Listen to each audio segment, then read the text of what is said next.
Falls Mill, an operating, water-powered mill and museum.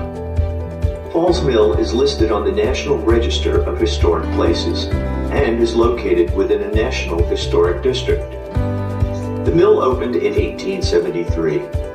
It was built for partners Robert Newton Mann and Azariah David as a textile factory. Cotton and wool were carded here and spun into thread and yarn.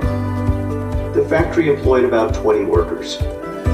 Young men, women, and children labored 12 hours a day, 6 days a week. The women earned an average of $2 per week, while the male supervisors were paid $8. The carding and spinning operation continued at the mill for many years.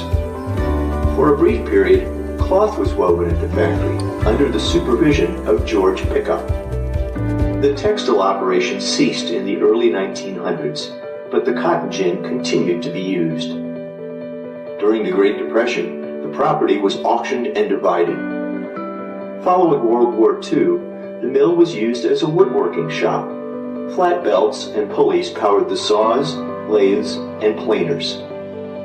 Woodrow and Evelyn Crum purchased the mill in 1968 and began the grain milling operation.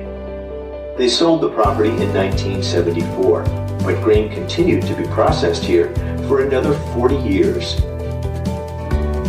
Falls Mill is powered by Factory Creek. Water is diverted from the dam through the mill race to the top of the 32-foot overshot water wheel, one of the largest in regular use in the country.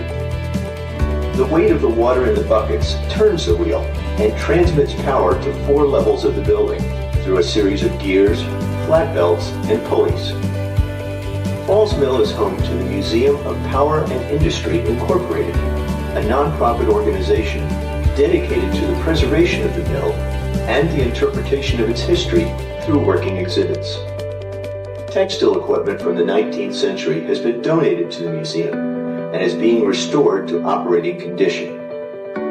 Although primarily a cotton mill, the factory at Falls Mill also processed wool. Fleeces from sheep were washed, then run through the mechanical picker. Here, the locks of hair were opened and different fleeces could be blended together.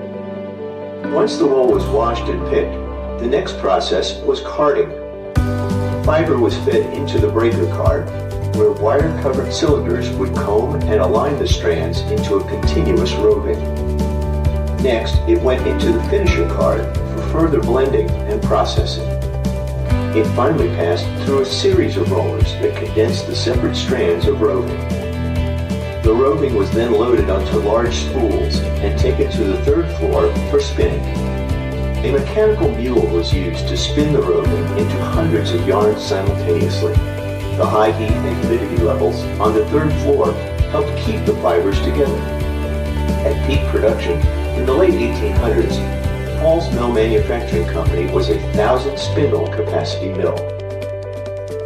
The textile exhibit room is located on the 2nd floor of the building. Displays include a collection of rare spinning wheels, as well as hand and power looms. In the country store, enjoy the music of the 1929 player piano while shopping for cookbooks, toys, and souvenirs.